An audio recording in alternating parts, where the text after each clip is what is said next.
welcome to another Flick and the Bozman show. And Boz, you have any idea what that snippet of music was? That was Hawaii 5-0. No, it was not. No, I know it wasn't that. I have no idea. That was Vehicle by what band? BJ and the Affordables. I know where that comes from, but no, that is not correct. So I'll throw that one out there for the many listeners, if they can identify that song, to bring us into the good times of the Mets as they're rolling now. Clearly, our episode 38 rant has inspired them to great things. Yeah, yeah. You I'm don't, not quite sure how to answer that. you're not quite convinced. What I will say is they have had a good last few days, playing their 3 games instead of 4, counting. I don't know why they do this silly thing in baseball where they say the game they played the other day was a makeup of the April 11th game, so it doesn't count as an August game. They get one out. They get one out in the April 11th, which was a terrible thing. Anyway, that's a different rant. I Uh, I saw somebody online who was befuddled how Stroman had 12 pitches. yeah, exactly. So they went 3-0 against the Marlins, counting that game, and they went 2-1 against the Nationals before that. So they've got 5 out of their last 6 in their last 5 in a row, which they need to do because the previous two Yeah, weeks were against the Dodgers and Giants when they showed how good they are against good teams, which is not good. I think would they get 3 out of 14, something like that. Don't uh, quote. It was not good. yeah, three, yeah, something like that. It Three, wasn't pretty. It wasn't pretty at all. yeah. And there were a couple games where they almost didn't lose by too much, but anyway, I was looking at Yeah, the. wasn't it 4-3? Yeah, they had a 4-3 game. I think they had a 2-1 game or something like that. Yeah, I don't know. Whatever. They're not. They just they struggle against good teams, and it's been the theme all year. Fortunately for them, they haven't played that many good teams, as evidenced by their record against teams under 500, like over 500. They've played the fewest games against teams over 500 of anybody in the league. You're, ma- Um, you're making me feel negative again. I don't know. yeah, but they're in the middle of a stretch here where they play a lot of bad teams, and then they don't play a lot of good teams the rest of the way. They play some pretty good teams. They play the Yankees after this next stretch, and I think the Cardinals and the Brewers and some other teams like that. But they do play the Marlins again, and they play the Phillies and the Braves again. Well, So time to make some hay there. I'm talking to you on Friday. Will they be over 500 on Tuesday? I'm going to say yes. I mean, they have to be right. They have to be just because that's who they're playing. But they've got what 5 games against the Nationals coming up. So doubleheader tomorrow, doubleheader Monday, I think. Yes, Um, I think you're right there. and so can they get 4 out of 5? That's what it would require to be over 500, Yeah, right? and that's what they need. 3-2 at this point is not even good enough. No, it's not against these teams. And then they need to sweep the Marlins. So they need to. Let me say this: they need to go 7 out of their next 8 against the Marlins and the Nationals. I don't care which. If they go 3-0 and 4-1, or 5-0 and 2-1, or if they want, they can go 8-0. You're you're not giving them a lot of margin of error here. No, they don't have it because the rest of the way, if they're going to win 86 games, they need to win every series after these two. And except the 2-game series they have against the Red Sox, they could afford to split that. And then they need to sweep the Braves at the end of the year. So that gets them to 86 to win every series. I'm not saying they need to, they don't need to sweep the Phillies or the Yankees or the Cardinals, but they need to win those series and the Brewers. And so they need to go 2-1 in every one of those. There's no margin for error. They need to win. So you go into tonight's game and you say, "Great, who's on the mound for us?" Well, it's Rich Hill. Crap. You know, maybe you get 5 good innings out of him, and then you're in the bullpen again. Yeah, but you can bring in Brad Hand out of the bullpen. That was my foretaste of the outro music. I saw something online today that just cracked me up. It said in regards to the Met signing Brad Hand, it said "Aloha, Mr. Hand," uh, which which may or may not help people figure out what the outro music is. I think I not only know the music because you told me, I now know the movie. Okay.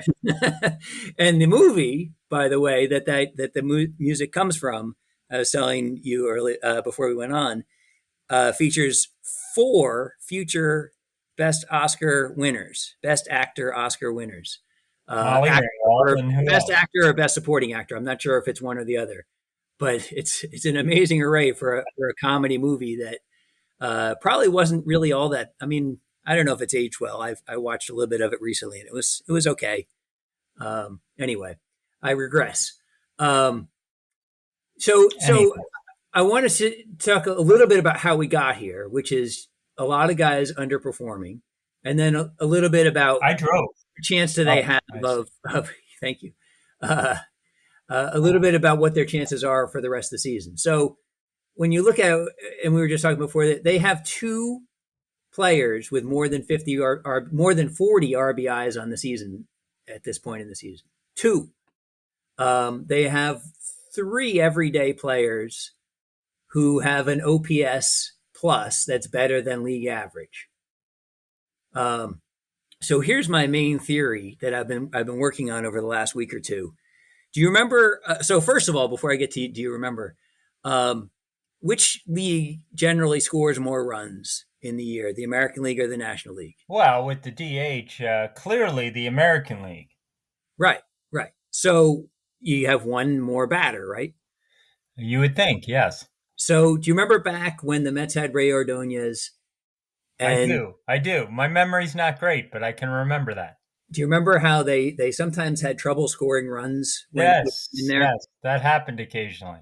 I feel like a big part of that is when you have only seven major league hitters in the lineup instead of eight, it gives you a distinct disadvantage against a team that has eight So you're because the other saying, seven are you have saying trouble. our current catcher is not a major league hitter? Yes, that's what I'm saying. Oh, You're talking about Patrick Mazeka or McCann. oh, that was just rude. What? I'm talking about Mazika. Okay, because McCann's been below average. I So know. I'm not trying to be facetious there. Mazika's bad. He's a bad hitter. Um, and interestingly, I think last time he started he was the only Met in the lineup with more than one hit. But uh, that cracked me up a little bit.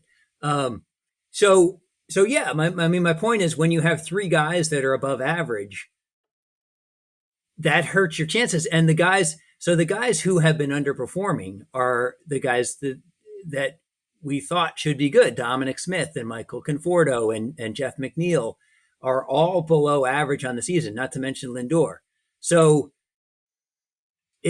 I think the problem is when you have guys that are injured and you're starting guys like Patrick Mazika and you're starting guys like VR, who's been pretty good, and Pilar, um, who are below average major league hitters.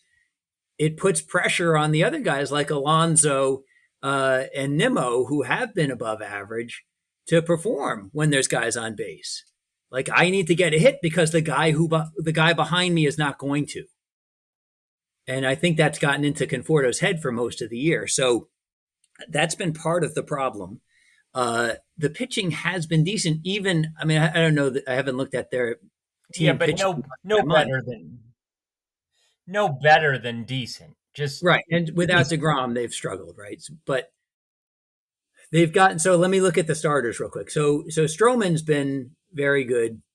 Uh, month over month, his ERA, adjusted ERA, is almost 40% better than league average, which is the best of his career. So no complaints at all with Stroman.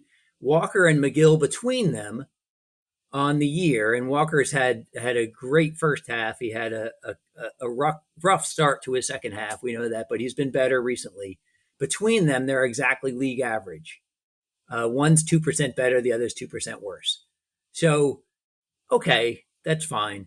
Their other starters currently are Rich Hill and Carlos Carrasco, who are both well below average on their year as Mets. Carrasco's shown signs over his last couple starts of being, closer to league average. Hill, as we talked about when they got him, is Hill. He's a 5 inning starter. He's had one time where he's gone into the sixth, his first start of the year, when they really should have pulled him after 5, despite the fact that I think he only had like 60 pitches and was throwing a shutout. I said at the time, as we were watching the game, you got to pull him after this, and it wasn't obvious going into the 6th inning, but that was why he only has 5 innings in him. Well, he doesn't give you the signs that his speed is off or he looks tired necessarily, because he throws so softly anyway that you don't realize, oh, he's down 2 miles an hour. I got to go get this guy.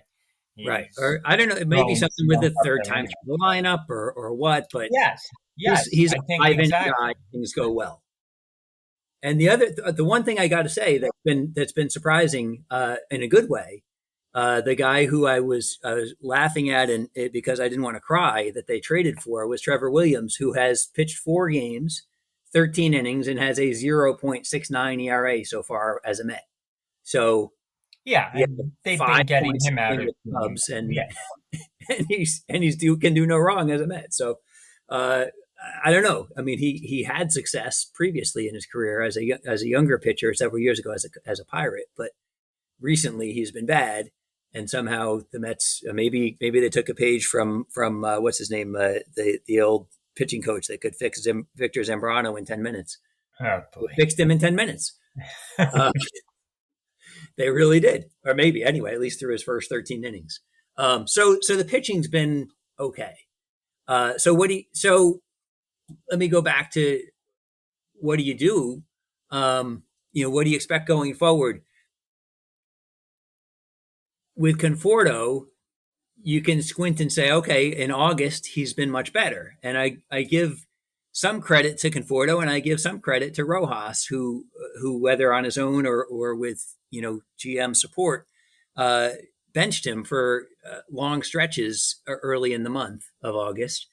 And his OPS is something like 840 or something for the month of August, so, which is close to his career average and well above the league average.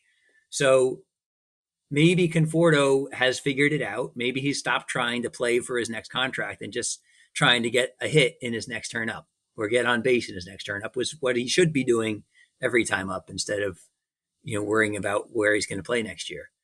So maybe Conforto's figured it out. Lindor, people have looked at Lindor's year-long numbers and say, oh, he's terrible. And he has been, right? His first quarter of the season, he was awful. I think his OPS, his unadjusted OPS was like 550 at the end of early in May, which is Patrick Mazeika, looking up at Patrick Mazeika. So he was bad. But for the next 40-some games, it was 850. And then he got hurt. And I think what happened, this is obviously, no facts to this, just my personal opinion, is that he tried to come off the DL and didn't go on a rehab assignment. He wanted to come right to the team and try to help. And I think I saw last night he was like 4 for his last 30 or something since coming off the DL. So can he figure it out on the fly? Probably. I hope so, but I don't know. So long term, I am not worried about Lindor over the next, several years. I think once he's healthy and he's got his feet under him, he'll be fine. Yeah, that's kind of the lazy take. It's kind of the lazy take to say, oh, he's the guy making a lot of money, so he's to blame. But right. It's not really the case. There's issues there. I believe he was pressing in April and early May. to try to make it worth the 34 million that he signed per year, the 340 million. And then he just, I don't know, he stopped pressing and he started hitting like he does. Um, and so I think, yeah, I think it is a lazy take.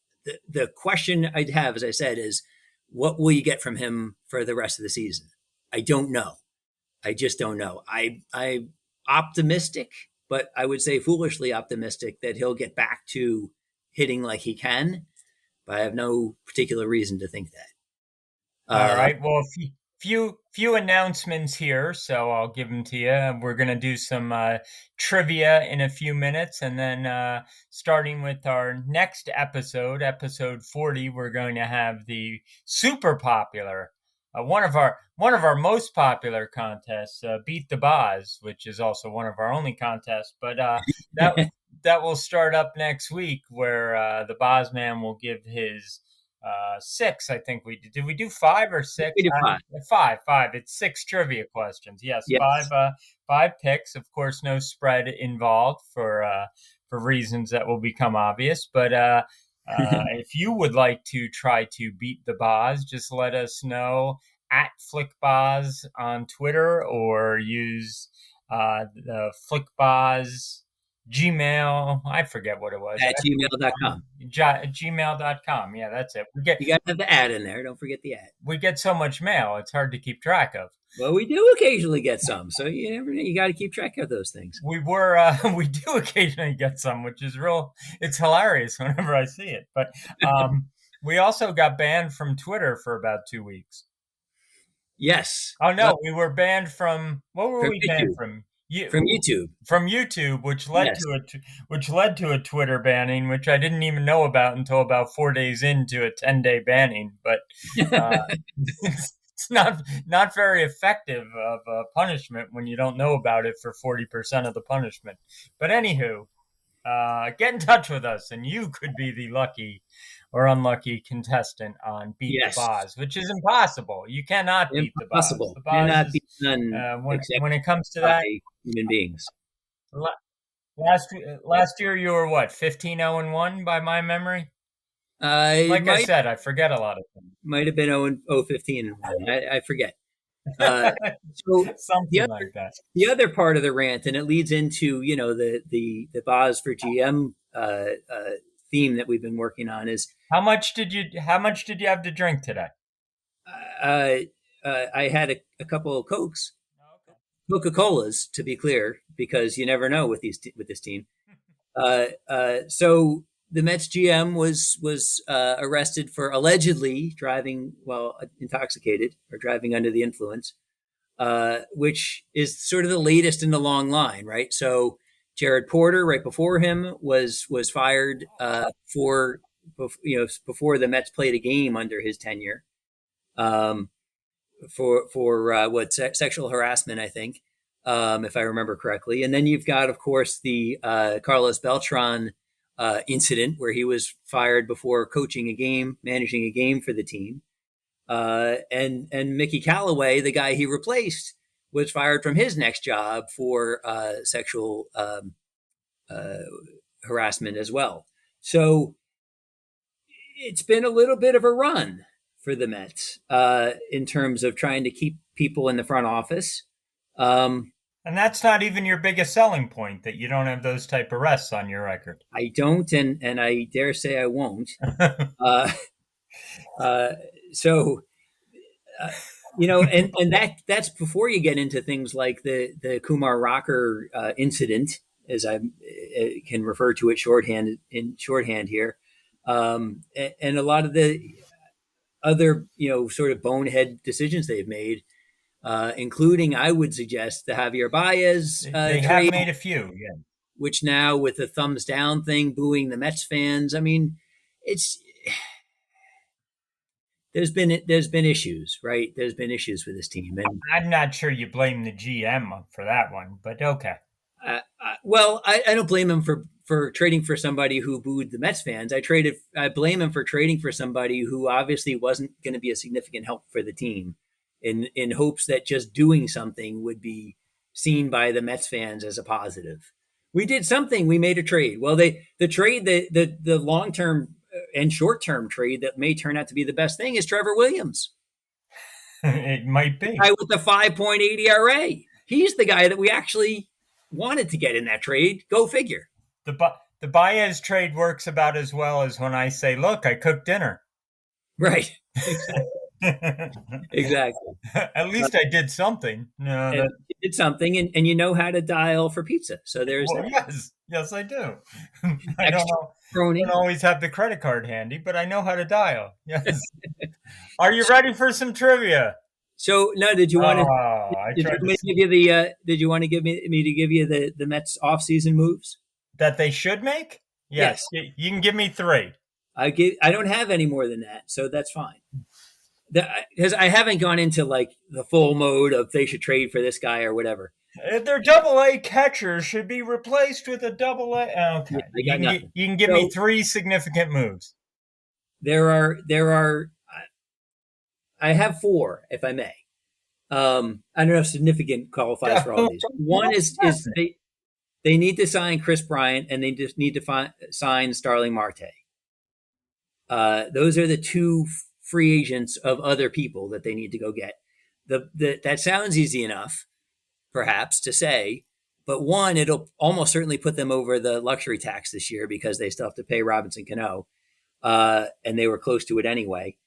And two, if you look at the list of free agent third baseman and center fielders, there are exactly one good player at each position. It's Bryant and Marte. So there's going to be competition for those two. And if you and they the other thing they need to do is they need to re-sign Conforto because there is exactly one other even passable right fielder, and Conforto is clearly better than him, and it's the guy for the Reds whose name I can't think of right now, Castellanos. Um, uh, so those are your three everyday players, and they need another pitcher. So you got Jake, They you could got bring Walker, Billy McKinney back. you got yes, they could bring McKinney back. You got Carrasco, you got McGill. Those guys I'm penciling in to the lineup. I'll make the same offer each to Stroman, Syndergaard, and another free agent pitcher like a Jonathan Gray from Colorado. You know, something like 3 years and 36 million. Whoever takes it first is your other starter, who probably be your second or third starter in the season, maybe your fourth.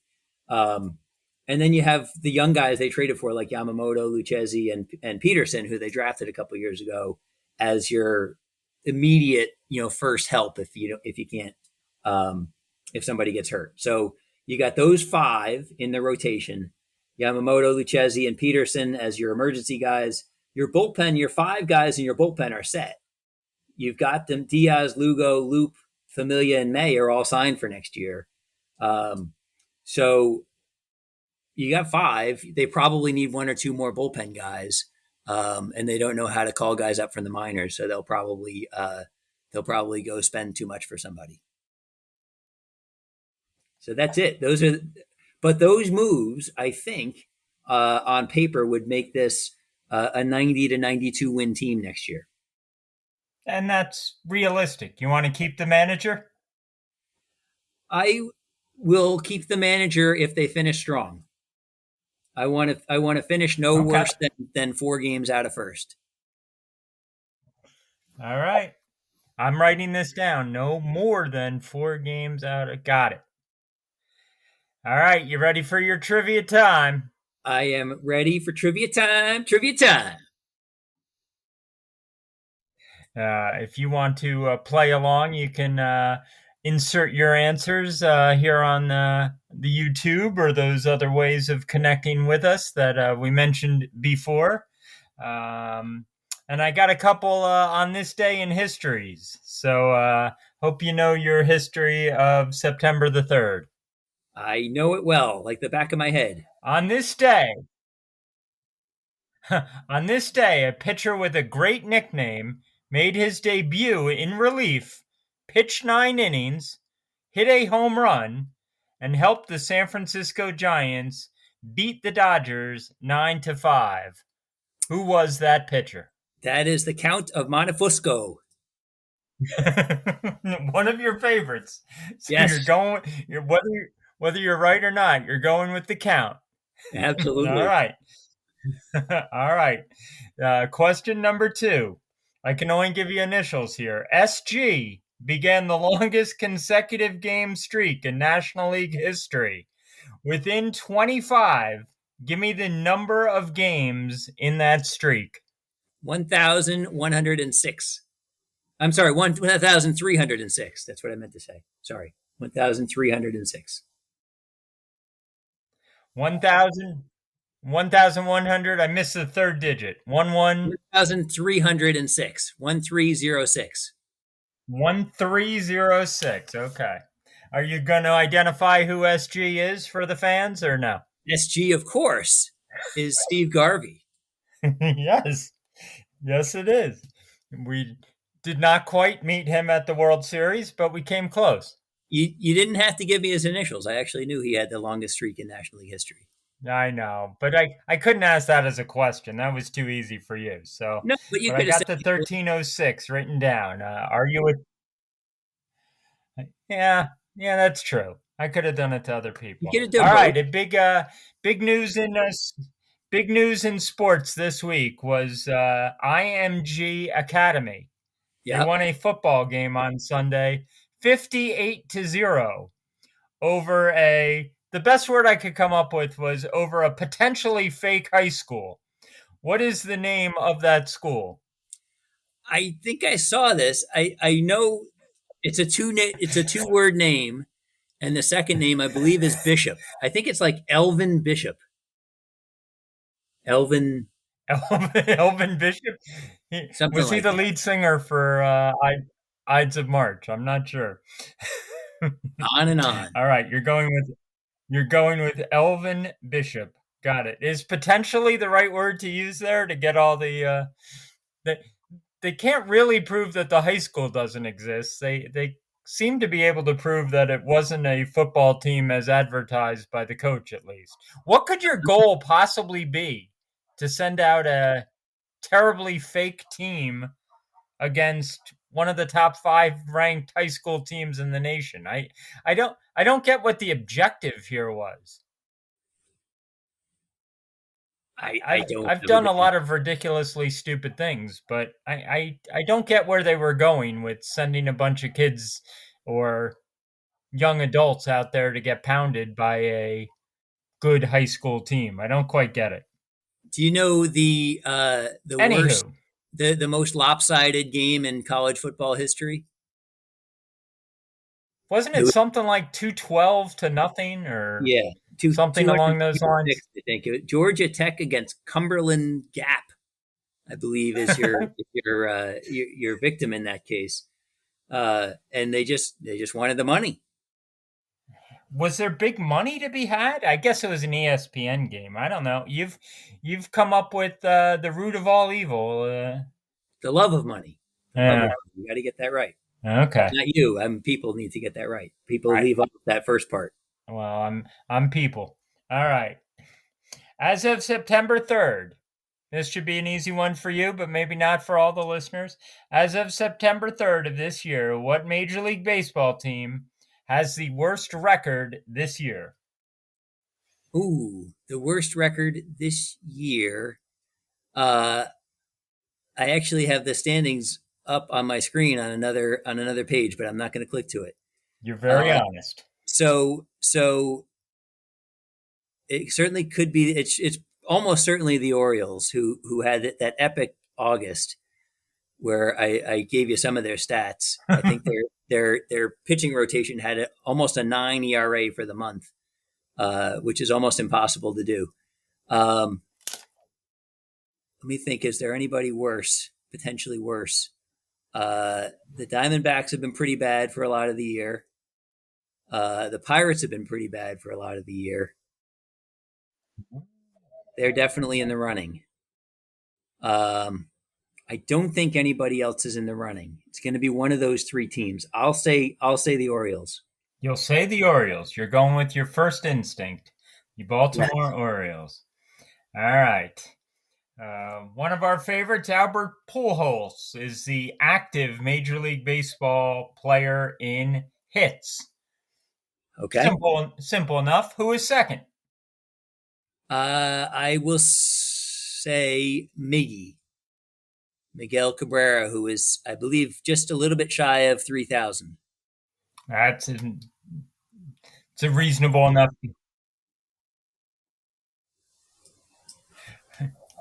If you're right on that, and I'm not saying you are, who would be next? Who would be next after Miggy? If it's not if it is Miggy, if it's not Miggy, who would be next? Oddly enough, someone you mentioned earlier in the show is in the top five. Someone I mentioned earlier. Who did I mention earlier? I didn't mention anybody earlier. You mentioned you mentioned Robinson Cano. Oh, I did mention Robinson Cano. You did. Yeah, and he is almost active. He's almost active. Depending on he's getting paid. Depending on your definition of No, active. actually, he's not getting paid this year. They didn't have to pay him. Oh, okay. It was the one good reason, the good and the bad. If I think if they had to pay him, they might have been more interested in trying to trade him. And so you're going with Cabrera as the active second place in hits. And Yes. then since I was curious and happened to look it up earlier today, because the Mets reliever is not doing that ridiculously bad, I just wanted to know who's the major league leader in saves this season. This season. Um, hmm. Hmm. I don't have a good guess for that. I'm gonna say Josh Hader. Josh Hader. Hader, who's also an actor, isn't he? Did I get the name right? The guy from Milwaukee. There's Bill Hader and Josh Hader, and I'm never God, you got sure. me. You got me going. I'm never sure which one is which, and I'm not a hater of either, but neither one's Oh, my hey favorite. now. Hey now, hey, I'll be here all week. I'll be here all week. But next week we start with the wonderful National Football League. You got 30 seconds on the Giants. Go. I was a lot more confident in the Giants before I saw them trade one of their defensive linemen for offensive line help. I thought going into the draft this year that they had a good offensive line, and then they made this panic move just earlier this week, and they've been lousy in the preseason. I think they're probably looking at a 5 or 6 win season. I thought that's a little bit lower than I thought they were. My guess is that they pull the plug on Jones at the end of the season, and go find another quarterback, because he proves that he's not an NFL quarterback. That was almost exactly 30 seconds. Wonderfully done. And next week we'll talk a lot more football and You want to maybe get 30 even seconds on the Jets or no? uh, Jets are going to have a great season. They found their quarterback, they found their coach, and they'll win about 5 games. Okay. All right. But for the long term, that's what they need to do. They got to do this right because they've done it wrong so many times before. And I'm not getting any younger, and I am going to see them win a Super Bowl. Yes. Yes. Yes. Somehow, some way.